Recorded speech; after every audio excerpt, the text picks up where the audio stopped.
The TV miniseries became a popular part of television in the 1970s and 80s, starting with Blue Night in 1973. Other classics would soon follow, like the very popular Rich Man, Poor Man, released in 1976. Through the late 70s, we got some of the most classic, iconic miniseries ever made. But this popularity would only grow in the 1980s, which would pump out some of the best ever produced for television. One of my favorites being the 1989 Lonesome Dove. But as much as I love the classics from the 70s and 80s, my personal favorite time period lands in the late 90s and early 2000s.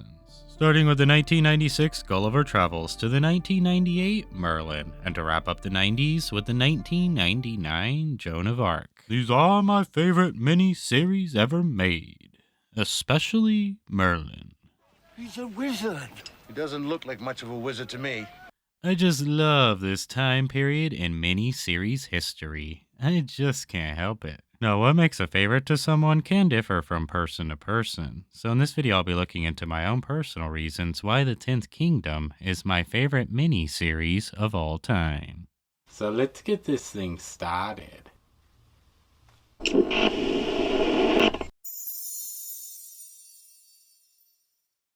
When I think back to the 10th Kingdom, one of the first things that comes to mind is the amazing cast of stars that was assembled for this classic fantasy adventure comedy. Kimberly Williams Presley is fantastic as the miniseries lead. John Larroquette as her father is his funny, usual self, pulling in laugh after laugh as he puts himself into one disaster after the other.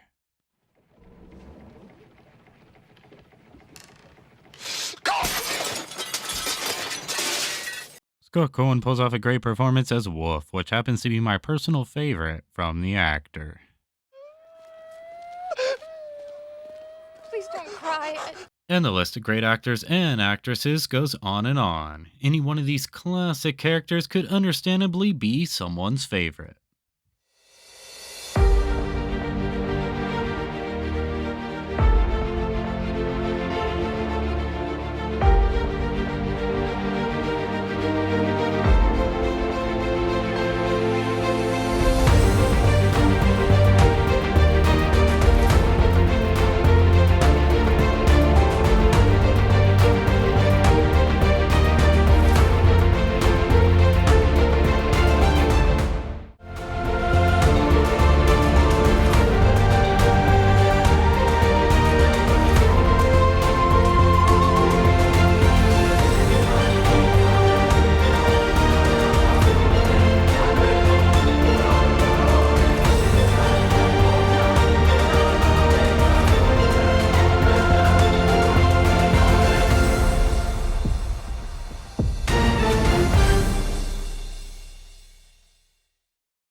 The question here is, what happens in Happily Ever After in the fairy tales? Well, the 10th Kingdom answers that question, as our main characters go through a magic mirror, sending them into the fairy tale world of the 9 kingdoms. And after they quickly lose the mirror, they have to set out on a journey to find the magic mirror that will send them back home. Along the way, they end up at Snow White's old cottage, meet some peeps with some sheep, and reenact a scene from Rapunzel.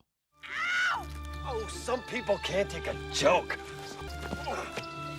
The quest for the mirror becomes a road to learning valuable lessons of love, family, power, greed, and courage, making it a true enchanted magical story with a modern twist.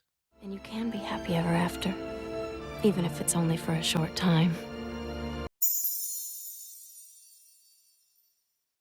The 10th Kingdom has one of my favorite intro songs of all time, Wishing on a Star. And the visuals with the intro is magical feeling, fitting the song perfectly. I love it so much, I actually wish it was even longer. But hearing it at the beginning and the end of all 5 parts of the miniseries does ease some of that pain. Yeah, it's just that good. Snow White, Cinderella, Queen Riding Hood, Gretel the Great, and the Lady Rapunzel.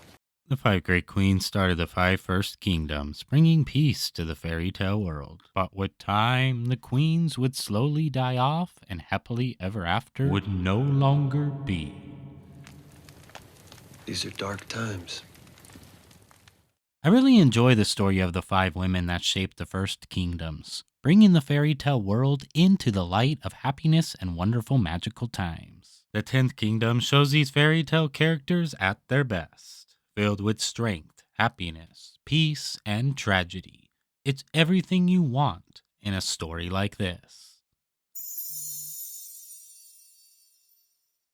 I already talked earlier about the traveling mirror and how it's the reason for Anthony and Virginia's quest. Well, that's not the only magical mirror in the Nine Kingdoms. There are actually five, all having different magical abilities. Mirrors to remember. The story goes that the magical mirrors were made by dwarfs and eventually ended up in the hands of Snow White's evil stepmother, who is later known as the Swamp Witch.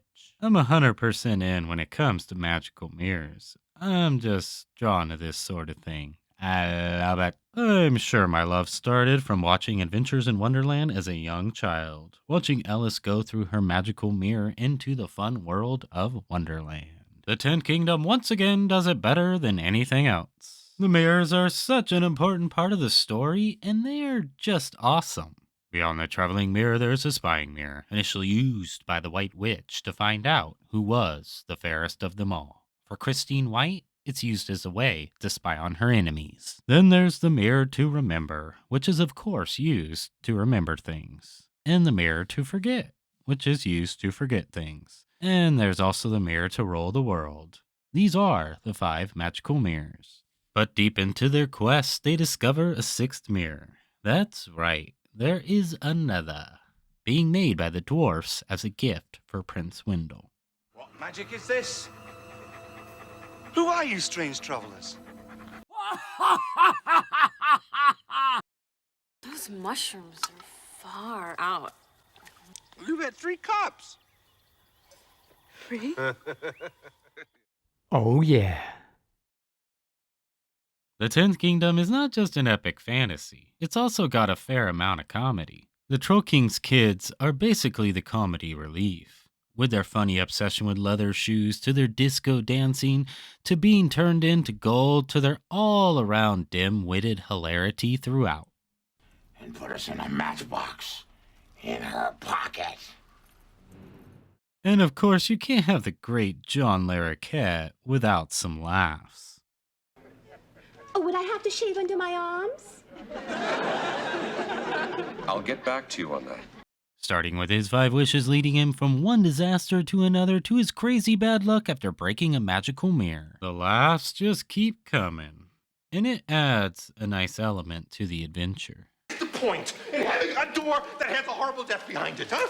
Get your hands off me. What does that achieve? Your friend touches me there.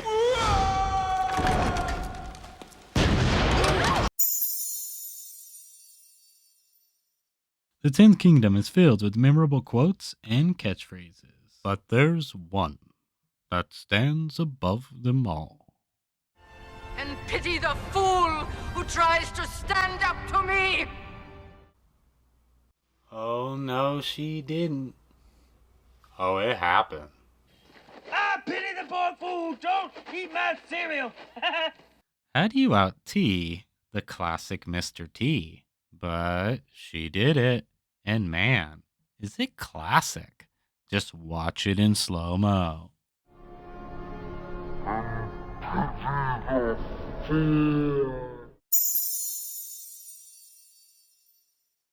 One thing I love about the miniseries is that it's usually longer than a movie, but shorter than watching an entire TV series. And sometimes that's just what the doctor ordered. For the 10th Kingdom, it came in 5 parts, all about an hour and 30 minutes long, which is the length of a good movie. Literally making the 10th Kingdom like watching 5 movies. Not many franchises get 5 movies. That's why I'm so thankful that the 10th Kingdom is a mini-series, giving the writer a chance not to have to worry about cutting the story down, cause that would have been a shame. Even some mini-series only get 2 parts, which would have sucked for the 10th Kingdom. but thankfully things worked out the way they did. There are three key elements that bring this fantastic world to life: the story, the amazing cast of actors playing the characters in this magical world, and the special effects. All three of these are required to make something great. And the 10th Kingdom has stunning visual effects, mixed with amazing costumes, makeup, and spectacular handmade sets. From the breathtaking Crimmel waterfalls to quaint Austrian villages, ancient castles, spectacular locations really helped create the setting for our amazing journey. But the miniseries does not rely on the effects to take over, like so many movies and shows of today. The 10th Kingdom instead sticks to having great writing and characters that is supported by visuals that are stunning to the eye. My destiny. The 10th Kingdom has a fantastic ending of good succeeding over evil. The story leaves you satisfied while making you want more, as Virginia talks about how her and Wolf would have many adventures back in the Nine Kingdoms. But our lives were almost immediately interrupted by another crisis in the kingdoms. It's what a good story does. Makes you feel pleasantly happy with the ending, but also makes you want more from the characters you have fallen in love with at the same time. I'll see you soon, okay?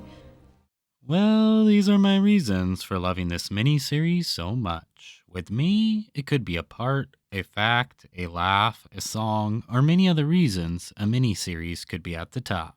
And it's close with so many classic mini-series out there. However, for me, my favorite mini-series will always be The 10th Kingdom.